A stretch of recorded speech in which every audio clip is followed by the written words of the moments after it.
Hello. Hello, कैसी हो? मैं ठीक हूँ, तुम कैसे हो? ठीक।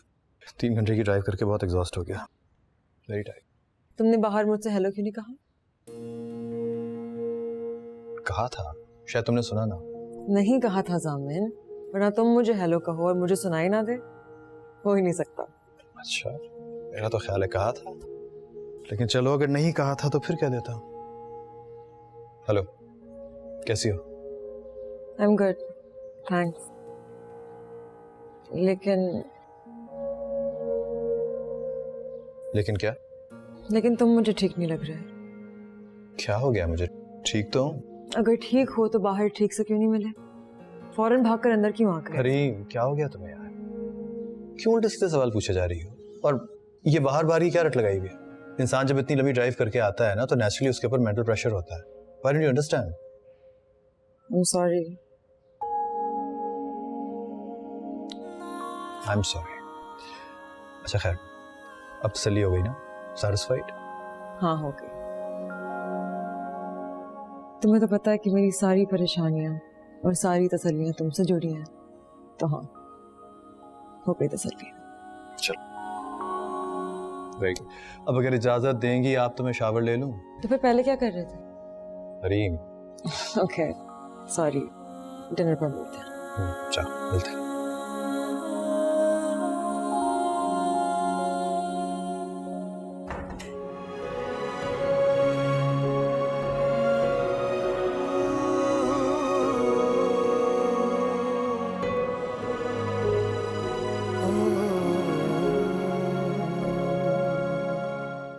मुझे तुम पर बहुत हैरत हो रही है वकार अहमद।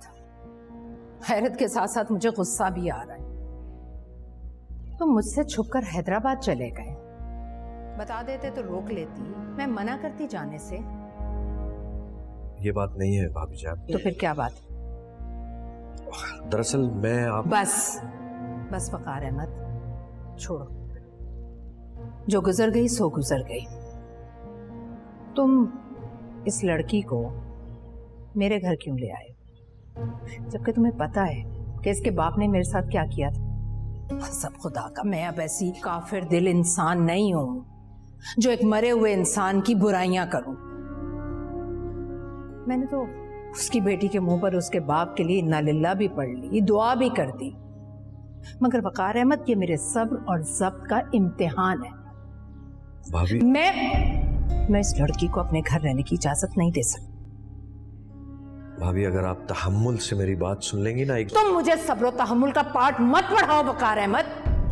पूरी दुनिया में एजाज अहमद वो मौजू और इंसान है जिसका जिक्र आते ही मेरे तन बदन में आग लग जाती है, आग। इससे पहले कि तुम आग बुझाने वालों को बुलाओ, इस लड़की को कहीं और ले जाओ।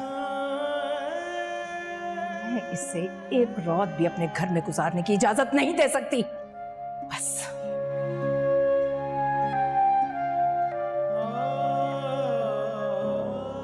मुझे तो आप आंखें दिखा दें और अपनी प्यारी भाभी जान के सामने आपकी आवाज बिल्कुल भी नहीं निकलती। तुम चुप करो मुनिजा और जाओ भाभी जान का गुस्सा ठंडा करने की कोशिश करो।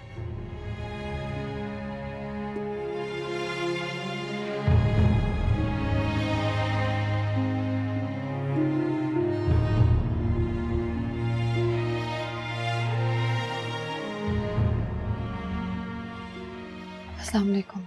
जो तुम्हारे एजाज में इस्तकबालिया खुतबा दिया गया है वो तो तुमने सुन लिया है ना? आप मुनज़्ज़त आई हैं? वही हूँ। आप प्लीज़ वकार ताया से कहें कि मुझे हैदराबाद वापस भेज दें। क्यों? वहाँ तुम्हारे मामू या खाला हैं? नहीं। कोई तो रिश्तेदार होगा ना, किसी का तो अता पता है तुम्हारे पास। यानी पीछे कुआं और आगे खाई। तुम्हें यहाँ सोच समझ कर आना चाहिए था। बिना सोचे समझे आ गई हो तो हर तरह के हालात के लिए खुद को तैयार रखो। मैं भाभी जान के पास जा रही हूँ उन्हें मनाने के लिए। अगर उन्होंने मेरी बात मान ली तो वो तुम्हें यहाँ रहने की इजाज़त दे देंगी। अगर मैं इसमें कामयाब हो गई तो ये मेरा पहला एहसान होगा तुम पर। वैसे एहसान गिनवाना मुझे अच्छा नहीं लगता और एहसान फरामोश लोग मुझे पसंद नहीं है।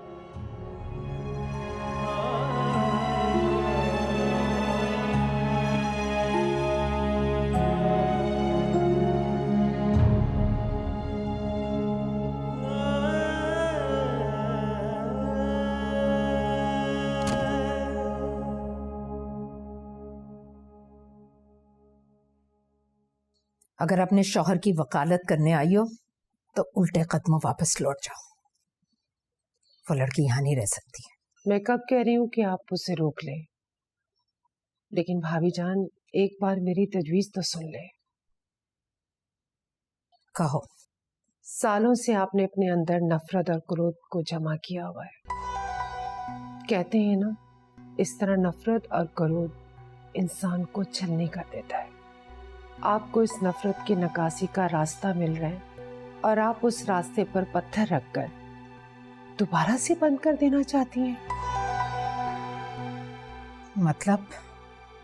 इजाज अहमद आपकी बहन का कातिल था और खुदा की कुदरत देखिए, आज उसी कातिल की बेटी आपके दरवाजे पे खड़ी है।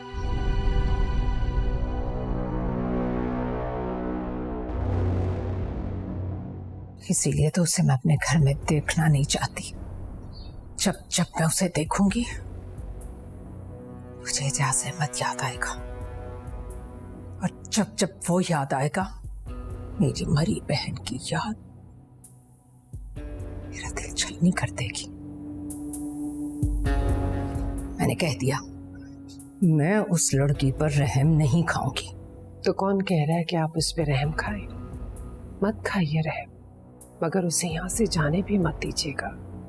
आप अपनी बहन के कत्ल का उससे बदला लीजिएगा। बरसों से जो आपके दिल में आग चल रही है उसे तस्कीन पहुंचेगी और आपके दिल को करार।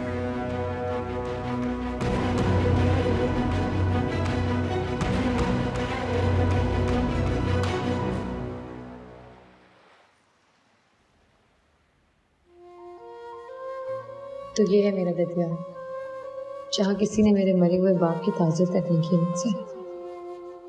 वकार ताया भी मुझे छोड़कर चले गए। रज़ामी तो ऐसी जैसे मेरी परवाह ही नहीं है। उन्हें तो कम से कम एक बार आकर मुझे पूछना चाहिए था। चलो। कहाँ? बंगले के पीछे जो कमरा है ना, वहाँ।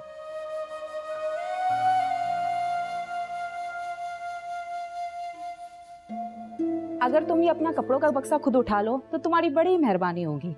मैं अकेली जान हूं इस जहाज जैसे घर में। कम से कम तुम तो मुझसे काम मत करवाओ।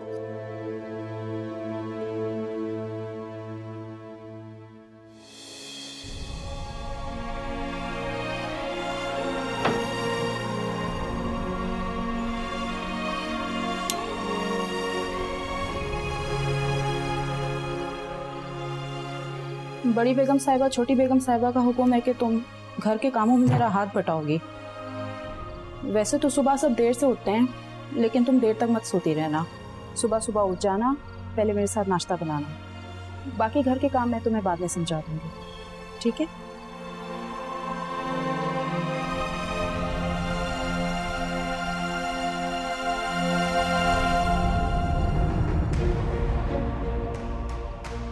मेरे भाई को मरने से बचाना। शहर से शादी कर। मेरे भाई ने अपनी जिंदगी में कोई खुशी नहीं देखी और मैं उसको इस बेसुकूनी मौत मरते नहीं देख सकता। तुम मुझे सब्र और तहम्मुल का पाठ मत पढ़ाओ वकार अहमद। पूरी दुनिया में एजाज अहमद वो मौजू और इंसान है जिसका जिक्र आते ही मेरे तन बदन में आग लग जाती है, आग। वकार अहमद और वकार अहमद दुरानी, आपका निकाह शहर एजाज अहमद बिन्त एजाज अहमद से हक में 50,000 रुपया गैर मुअज्जल अदा किया जाता है। क्या आपको ये निकाह कबूल? कबूल। बाबा क्या हुआ?